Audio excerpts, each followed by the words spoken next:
Ko'pchilik insonlar yo'l qo'yadigan asosiy xatolardan biri bu, qachonki ularning tishlari og'riganda ular shifokorga murojaat qilishlari. Xo'sh, buning natijasida ularning tishlari olib tashlanadi yoki bo'lmasa tishlar davolanib, nervlari olinadi. Xo'sh, bu o'z navbatida tishlarni o'z funksiyasini bajara olmasligiga qisman bo'lsa-da sababchi bo'lishi mumkin. Buning oldini olish uchun asosiy sizga yuklatiladigan vazifa tishlaringizni har 6 oyda shifokor ko'rigida og'risa, og'rimasa borib o'tishingiz kerak.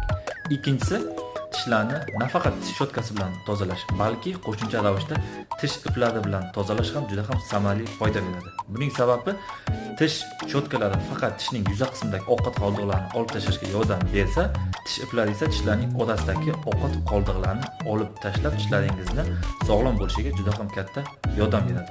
Shuning uchun doimiy ravishda o'z tishlaringiz salomatligi uchun befarq